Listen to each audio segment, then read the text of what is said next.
My best friend falsely testified against me so he could steal family from me. It's now 10 years later, and I just found out he's laying hands on my daughter. I'm going nuclear. 10 years ago, my wife and I were in a custody battle over our daughter right after our divorce. The whole thing was ugly, but nothing prepared me for the betrayal that hit in the courtroom. My best friend, the guy I'd known since high school, took the stand out of nowhere. I remember feeling relieved at first because surely he was there to back me up. Instead, he looked me dead in the eyes and started crying, saying how he watched me violently shake my daughter during one of my rage episodes. My jaw dropped. I looked at him like it was a bad dream. He started showing doctored texts and video clips of me and my daughter. Our happy moments twisted into painting me out as an abusive monster. I looked over at my wife, who was putting on crocodile tears, as if every word he was saying was true. The judge stared at me with disgust. My lawyer wasn't ready for it. Even he looked at me like I was a liar when I told him this was fake. That day, I lost everything. No visitation, no phone calls, nothing. When I stepped outside the courtroom, I could barely breathe. I gathered my things and went home, proceeding to drown my sorrows in alcohol. Once hammered, I called my best friend, slurring my speech and demanding to know why he'd destroyed my life. But all I got back was laughter, cold and smug. He told me flat out, "I've wanted your wife to be mine for so long. You know how sick I can get when I'm in love." Then my ex-wife took the phone, her voice dripping with cruelty. "He'll be a better father to her than you ever were. You'll never see your daughter again." I started crying over the phone, begging them to tell me they were joking. Instead, my ex poured salt into my wound. She told me that they had been sleeping together behind my back for 2 years, planning exactly how to take my daughter from me. The whole thing was an orchestrated lie to ruin my life. I was devastated. I should have confronted them, but I didn't. I moved states, started over, but I never gave up hope. I kept sending birthday cards, letters, and gifts to my daughter, hoping she'd know her dad loves her, but I never heard a word. All I knew for certain was that my ex was lying to her about how I used to do things to her when she was little. My ex told me so herself. I was almost ready to face the fact she'd never really know me. But then, out of nowhere, 10 years later, a call came that shattered everything. A hospital from my old hometown said my daughter had been in a car accident. They told me my name was listed as her emergency contact. My heart nearly exploded. Why was I her emergency contact? But I didn't ask. I just jumped into my car, hands trembling the whole drive. When I walked into that hospital waiting room, my ex-wife and former best friend sat stunned, clearly never expecting to see me again. The air was thick with awkwardness. My ex-wife quietly got up and moved toward the doctors, presumably to warn them, leaving me and him alone. I didn't say a word, and that's when he started speaking. At first, he seemed emotional, almost like he might apologize, but instead, the things he said made my blood boil. He admitted to me with a cruel tone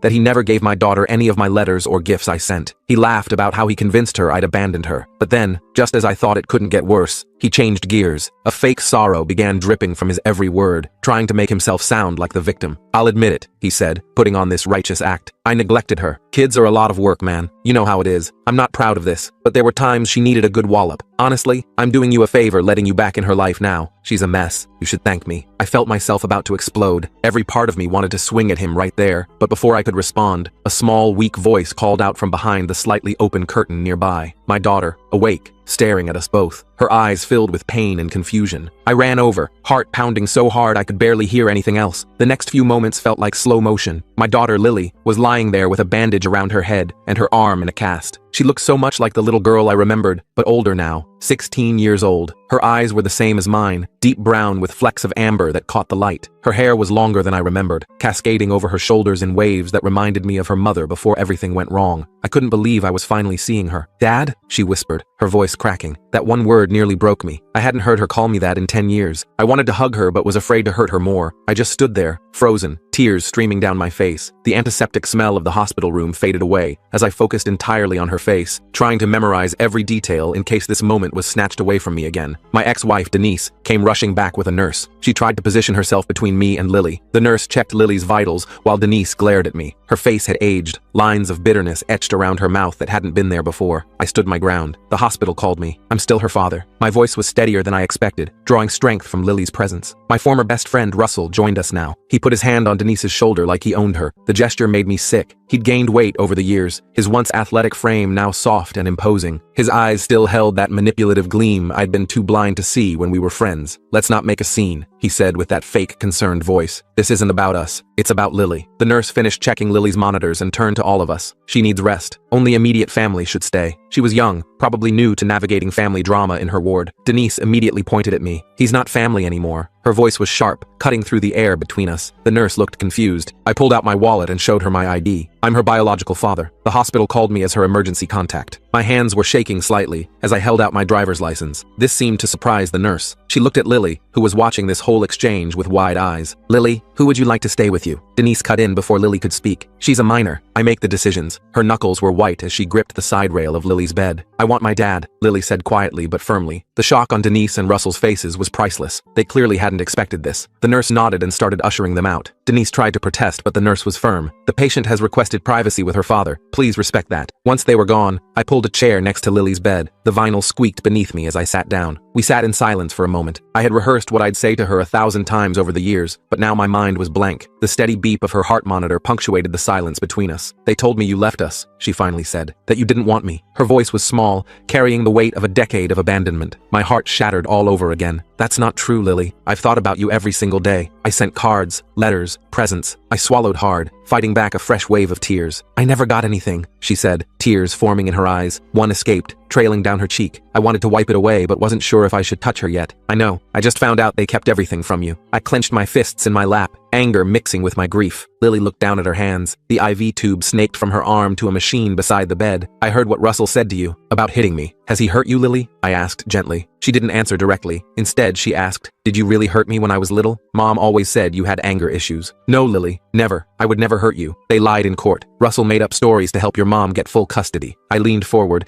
desperate for her to believe me. Why would they do that? She asked. I sighed. Russell wanted your mom. They were together before the divorce. Even now, saying it out loud made my stomach turn. I found some old pictures of you in the attic last month. Mom always said you were dangerous, but you looked so normal, happy. You were holding me and smiling. It didn't match what they told me. She picked at the edge of her blanket, a nervous habit I remembered from when she was small. What else did you find? I asked, my heart racing. Letters, in a box with my name on it. They were all opened. From you. She looked up at me, her eyes searching mine. You found my letters? I could barely get the words out. She nodded. That's why I put you as my emergency contact. I memorized your number from one of the letters. I wasn't sure if it was still good, but before I could respond, a doctor came in. He introduced himself as Dr. Stevens and explained Lily's injuries. Concussion, broken arm, some bruising. She was lucky. The car had hit a tree, but the airbags deployed properly. He was middle-aged with kind eyes that seemed to understand more than he was saying. Who was driving when the accident happened? I asked. She shook her head. Russell was. He was angry, driving too fast. Her voice trembled slightly as she recalled it. The doctor looked uncomfortable. We've noted that in her chart. There are some concerns about the home situation that we need to address. He glanced meaningfully at me. I nodded, understanding what he was implying. I'm her father. I want to help. My voice was firm, resolute. After he left, Lily reached for my hand. Her touch was tentative, like she wasn't sure if she was allowed. Her fingers were cold against my palm. Will you stay? As long as you want me to, I promised. We talked for almost an hour. She told me about school, her friends, her life. She liked art and wanted to study design someday. She had a best friend named Emma who stood by her even when things got bad at home. I shared stories about when she was little, memories she didn't have, how she used to insist on wearing rain boots even on sunny days, how she once tried to free all the goldfish at a pet store because she thought they looked sad. It felt surreal, like I might wake up any moment and find this was all a dream. Eventually, a nurse came to check on Lily again. She mentioned visiting hours would be ending soon. I didn't want to leave, but I knew I couldn't push too hard too fast. I'll be back first thing tomorrow, I promised. She looked worried. What if they don't let you? The fear in her voice broke my heart all over again. I'll figure something out. I'm not disappearing again. I stood up reluctantly, already dreading the separation. As I was leaving, I ran into Russell in the hallway. He blocked my path, his bulk taking up most of the corridor. Having a nice reunion? He sneered. Don't get used to it. His breath smelled of coffee and cigarettes. I know what you did, I said, keeping my voice low. Lily told me everything. He shrugged. Prove it. Nobody's going to believe you now, just like nobody believed you then. His smug confidence made my skin crawl. She found my letters, Russell. She knows you've been lying to her for years. Something flashed in his eyes. Worry, maybe. She's confused from the accident. Once she's home, things will go back to normal. She's not going back to your home, I said firmly. Not after what you've done. He stepped closer. Watch yourself. One call to the police about you harassing us, and you'll never see her again. His voice was low, threatening. Outside the hospital,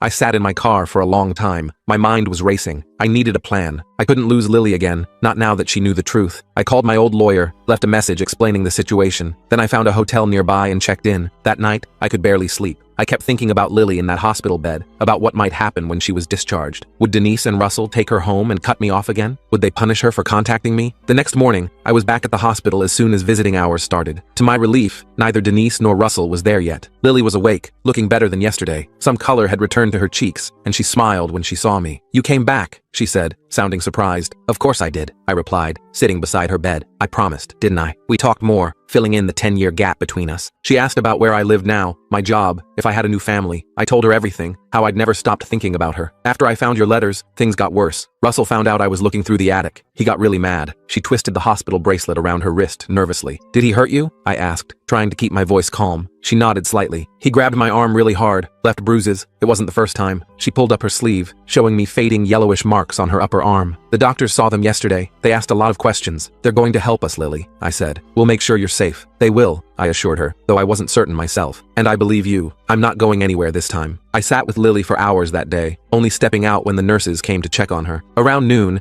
I went to grab some food from the cafeteria. The hospital food was exactly what you'd expect. Bland sandwiches and coffee that tasted like it had been sitting out since morning. I was halfway through a turkey sandwich when I spotted Denise entering the cafeteria. She saw me and froze for a second before marching over to my table. What do you think you're doing? She hissed, keeping her voice low enough that the elderly couple at the next table couldn't hear. Her hair was pulled back in a tight ponytail, making her face look sharper than I remembered. I kept eating my sandwich, trying to stay calm. I'm visiting my daughter in the hospital. Pretty normal dad stuff. You're not her dad anymore. You haven't been for 10 years. She leaned in closer. You need to leave. Now. I put my sandwich down and looked her straight in the eyes. Lily wants me here, and I'm not going anywhere. Denise's face flushed red. She doesn't know what she wants. She's confused from the accident. She found the letters, Denise. I watched her face carefully. She knows you've been lying to her. For a split second, I saw panic in her eyes before she regained her composure. Those letters were from a dangerous man who couldn't control his temper. I was protecting her. I shook my head. You can keep spinning that story, but Lily's old enough now to see through it. Denise grabbed my arm, her nails digging into my skin. Listen to me. You walk away now, or I'll make sure you regret coming back. I pulled my arm away. Like you did 10 years ago? I'm not that same guy anymore, Denise. I'm not running this time. She stood up straight, smoothing her blouse. Russell will be here soon. He's not as patient as I am. Yeah, I heard all about his patience from Lily. Sounds like he's got quite the temper. I emphasized the last word, throwing her own accusations back at her. Her eyes narrowed. You don't know anything about our family. I know enough, I replied, gathering my trash. And so does the hospital staff. I walked away, leaving her standing there. My heart was pounding, but I felt stronger than I had in years. I wasn't going to let them intimidate me this time. When I got back to Lily's room, a social worker was there talking to her. She introduced herself as Amber Wilson from Child Protective Services. She was young, probably early 30s, with kind eyes behind professional-looking glasses. Mr. Carter, I'm glad you're here, she said, extending her hand. I'd like to speak with you as well. I shook her hand, trying not to look as nervous as I felt. Of course, Amber explained that the hospital had reported concerns about Lily's home situation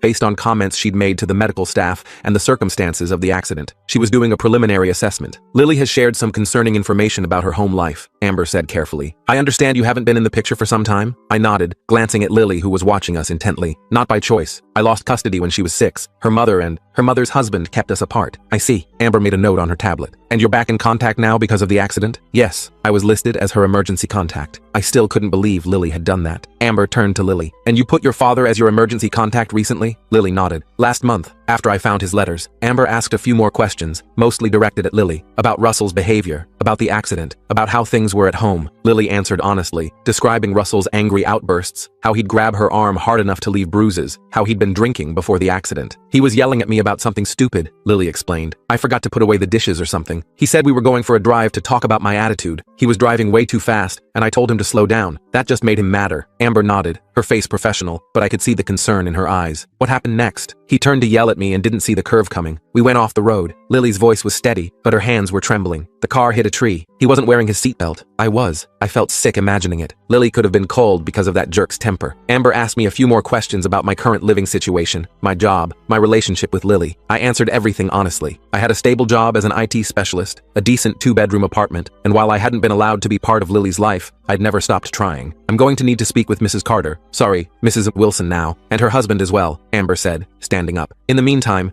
Lily will remain here at the hospital for at least another day for observation. After she left, I sat next to Lily's bed again. You okay? She nodded, but I could tell she was worried. What's going to happen now? I don't know exactly, I admitted, but I'm going to do everything I can to make sure you're safe. Mom's going to be so mad. Lily picked at her blanket again. She hates when people know our private business. This isn't about her, I said gently. It's about keeping you safe. We spent the rest of the afternoon watching bad TV and talking. I learned that Lily was really into photography, that she had a small group of close friends, that she wanted to travel someday. It was strange and wonderful, getting to know this person who was both my little girl and a complete stranger. Around dinner time, a nurse came in to tell me that Lily's mother and stepfather were here and wanted to see her. Lily immediately tensed up. I don't want to see them, she said firmly. The nurse looked uncomfortable. They're insisting. They are her legal guardians. I stood up. It's okay. I'll go talk to them. Lily grabbed my hand. Don't leave me alone with them. I won't, I promised. I'll be right back. I found Denise and Russell in the waiting area. Russell looked worse for wear, with a bandage on his forehead and a neck brace. Good, I thought, then immediately felt guilty for thinking it. We want to see our daughter, Denise said immediately. The nurse said you're in there. Lily doesn't want to see you right now, I replied, keeping my voice level. She's still recovering. Russell stepped forward, wincing slightly. You don't get to make that call. We're her parents. I'm her parent too, I said, and she specifically asked not to see you. This is ridiculous, Denise snapped. You show up after 10 years and suddenly you're father of the year? I didn't show up. I was called because my daughter was in an accident. An accident that happened because he, I nodded toward Russell, was driving angry and hammered. Russell's face darkened. You don't know what you're talking about. Actually, I do. Lily told me everything. She told the doctors everything. She told the social worker everything. That got their attention. Denise's eyes widened. What social worker? From CPS. She was here earlier. Apparently the hospital had some concerns about how Lily got those bruises on her arms. I crossed my arms, standing my ground. Russell took another step toward me, his face inches from mine. You called CPS on us? You son of a— I didn't call anyone, I interrupted. The hospital did. Standard procedure when they suspect abuse. Denise put her hand on Russell's arm, pulling him back. There's been a misunderstanding. Lily is clumsy. Always has been. She falls a lot. That's not what she says, I replied, and I believe her. Russell jabbed a finger at my chest. You think anyone's going to take your side? After what you did? I didn't do anything, I said firmly. You both know that. You made it all up to take Lily away from me. Prove it, Russell sneered. It's your word against ours, and we have the court records to back us up. A nurse approached us, looking concerned. Is everything all right here? Fine, Denise said quickly, plastering on a fake smile. We're just having a family discussion. The nurse didn't look convinced. Well, please keep your voices down. This is a hospital. After she walked away, Denise turned back to me. We're going to see our daughter now. She doesn't want to see you, I repeated. And after what Russell did, putting her in the hospital, I don't blame her. That was an accident, Russell growled. Driving hammered with your kid in the car isn't an accident. It's a crime. I stood my ground, not backing down. Denise's face hardened. You're making a big mistake coming back like this. We built a life without you. Lily doesn't need you swooping in now, confusing her. She found my letters, Denise. She knows I never abandoned her. I watched her face carefully. She knows you've been lying to her for years. Something flickered in Denise's eyes. Fear, maybe. Those letters were from a dangerous man. I was protecting her. No, you were protecting yourself. And your boyfriend here. I nodded toward Russell. But it's over now. Lily knows the truth. Russell stepped forward again, but Denise held him back. This isn't over, she warned. Not by a long shot. They left, and I returned to Lily's room, feeling shaken, but determined. When I told her what happened, she looked relieved that she didn't have to see them. They'll be back, she said quietly. They always come back angrier after something like this. I won't let them hurt you, I promised, though I wasn't entirely sure how I'd keep that promise. That night, I slept in the chair next to Lily's bed. It was uncomfortable, but there was no way I was leaving her alone in that hospital. Around midnight, I woke up to find her watching me. You're still here, she whispered, sounding surprised. Of course I am, I whispered back. I told you I'm not going anywhere. She smiled a little, then went back to sleep. I stayed awake for a long time after that, watching her breathe, still amazed that I'd found her again. The next morning, Dr. Stevens came by to check on Lily. He seemed pleased with her progress and mentioned she might be discharged the following day. Where will she go? I asked, voicing the question that had been keeping me up all night. Dr. Stevens glanced at Lily, then back at me. That's something you'll need to discuss with CPS. Ms. Wilson mentioned she'd be back this morning. Sure enough, Amber from CPS arrived about an hour later. She asked to speak with me privately, so we stepped out into the hallway. I've spoken with Mrs. Wilson and Mr. Peterson, she said, referring to Denise and Russell. They deny any abuse, of course. Of course they do, I muttered. However, Amber continued, the hospital has documented Lily's injuries, including bruising patterns inconsistent with the car accident, and Mr. Peterson's blood alcohol level was above the legal limit when they were brought in. My heart raced. So what happens now? Given the circumstances, we're recommending Lily be placed in temporary alternative housing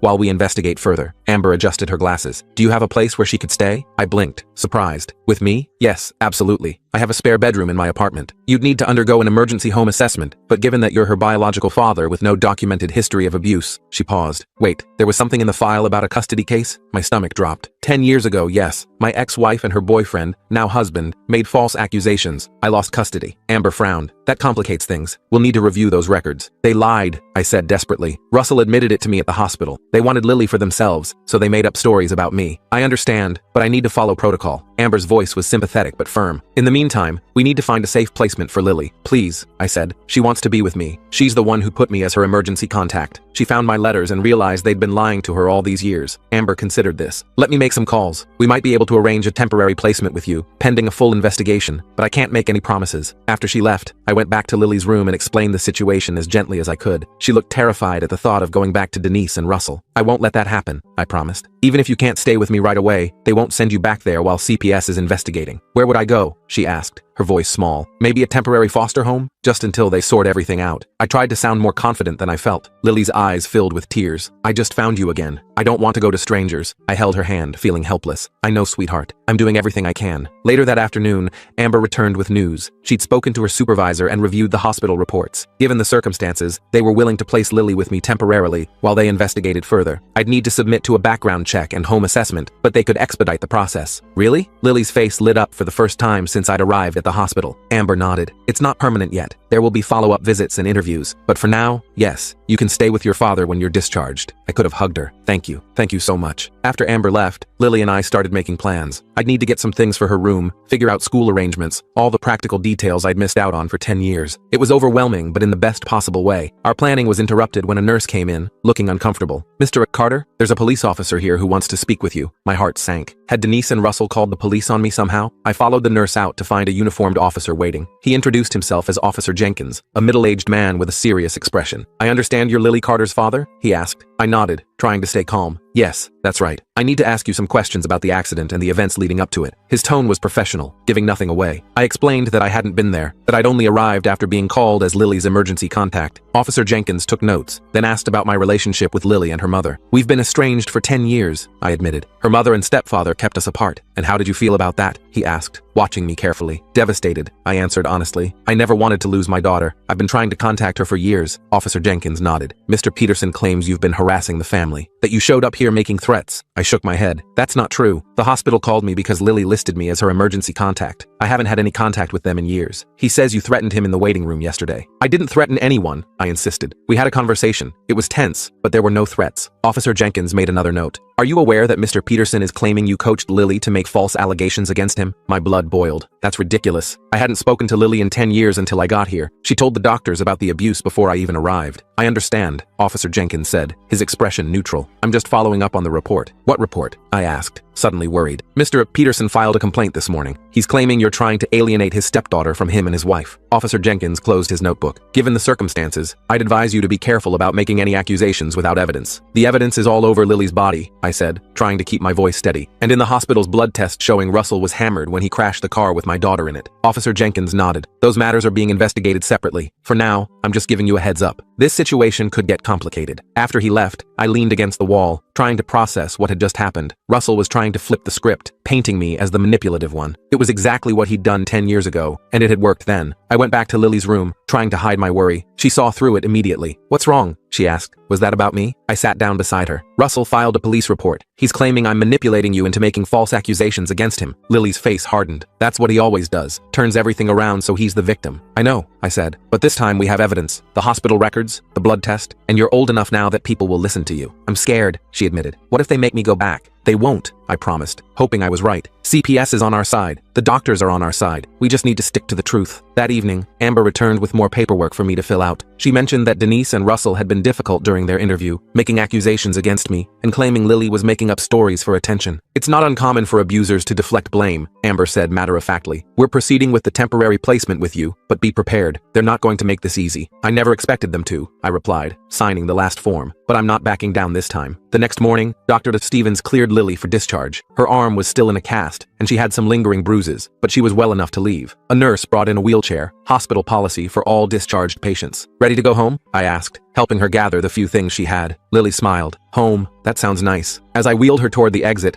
I spotted Denise and Russell waiting near the hospital doors. My heart sank. Lily saw them too and grabbed my hand. Don't let them take me, she whispered. I won't, I promised, continuing forward. Denise stepped in front of the wheelchair, blocking our path. Where do you think you're going with our daughter? I'm taking Lily home, I said firmly. CPS has approved a temporary placement with me. Russell moved beside Denise, his face red with anger. Like hell they have. She's coming home with us. A security guard noticed the confrontation and started walking over. I was grateful for the backup. It's been arranged, I said calmly. You can take it up with CPS if you have concerns. This is kidnapping, Denise hissed. You can't just take her. It's not kidnapping, I replied. It's a legal placement approved by Child Protective Services. Now please move aside. The security guard reached us. Is there a problem here? This man is trying to take my daughter, Denise said immediately, putting on her victim voice. I pulled out the paperwork Amber had given me. I have temporary custody through CPS. My daughter is being discharged into my care. The security guard looked over the paperwork, then nodded. Everything seems in order. Ma'am, sir, I'm going to have to ask you to step aside. Russell looked like he might explode. This is bullshit. You can't just— Sir, the security guard cut in. I need you to calm down or I'll have to ask you to leave the premises. Denise put her hand on Russell's arm. This isn't over, she said to me, her voice low and threatening. Not by a long shot. They stepped aside, and I wheeled Lily past them to the hospital exit. I could feel their eyes burning into my back the whole way. Once we were in my car and driving away, Lily finally relaxed. I can't believe that worked. They always get their way. Not this time, I said, feeling a mix of relief and anxiety. But they're right about one thing. This isn't over. I drove us to my hotel first to collect my things. I'd need to drive us back to my apartment in the neighboring state, about 5 hours away. Lily was quiet for most of the drive, watching the scenery pass by. Occasionally, she'd ask a question about where I lived or what my job was like. Will I have to change schools? She asked as we crossed the state line. Probably, I admitted. But we can look into options once we're settled. Maybe online school for the rest of this year, then figure out next year. She nodded, seeming okay with that. I didn't have many friends anyway. Just Emma, really. You can still keep in touch with Emma, I assured her, and you'll make new friends. We arrived at my apartment building in the early evening. It wasn't fancy, a mid-rise building in a decent neighborhood, but it was clean and safe. I carried Lily's small bag of hospital belongings while she walked beside me, looking around curiously. This is it, I said, unlocking the door to my apartment. It's not much, but there's a spare bedroom that's all yours. Lily stepped inside, taking in the living room with its comfortable but slightly worn furniture, the small kitchen off to one side, the hallway leading to the bedrooms. It wasn't a showplace by any means, but it was home. I like it, she said simply. I showed her to the spare bedroom. It was basic. A bed, a dresser, a small desk, but it had a nice window overlooking a park across the street. We can decorate it however you want, I said. Make it your own space. Lily sat on the edge of the bed, running her hand over the plain blue comforter. I've never had my own room before. I shared with the baby at home. I blinked in surprise. Baby? You have a sibling? She nodded. Half-brother, Tyler. He's 3. This was news to me. I hadn't even considered that Denise and Russell might have had more children. I didn't know. He's okay, Lily said with a shrug. Russell treats him better than me. He's his real kid, you know? The casual way she said it broke my heart. You're my real kid, I said firmly, and you deserve to be treated with love and respect. She smiled a little, looking tired. Can I lie down for a bit? I'm still kind of sore from the accident. Of course, I said. Rest as long as you need. I'll be right out here if you need anything. I left her to rest and went to the kitchen to figure out dinner. My fridge was embarrassingly empty. I hadn't been planning on having a guest, let alone my teenage daughter. I ordered pizza, then sat at my small dining table, trying to process everything that had happened in the last few days. My phone rang, startling me. It was Amber from CPS. Mr. Carter, I wanted to check in and make sure you and Lily arrived safely. Yes, we did. She's resting now. I lowered my voice, moving farther from Lily's room. There was a confrontation at the hospital with her mother and stepfather, but security helped us leave without incident. Amber sighed. I was afraid of that. They've been calling my office all afternoon, demanding we reverse the placement decision. Can they do that? I asked, suddenly worried. Not without cause, Amber assured me, but they're making a lot of noise. They've hired a lawyer and are claiming you manipulated the situation. My stomach tightened. What does that mean for Lily? For now, nothing changes. You have temporary custody while we investigate. I'll be conducting a home visit next week to check on Lily and see how she's settling in. After we hung up, I sat there feeling uneasy. Denise and Russell weren't going to give up easily. They'd taken Lily from me once before with lies and manipulation. I couldn't let that happen again. The pizza arrived, and I went to wake Lily. She came out looking groggy but hungry. We ate at the small dining table, talking about mundane things, her favorite pizza toppings, TV shows she liked, normal father-daughter stuff that felt anything but normal after 10 years apart. After dinner,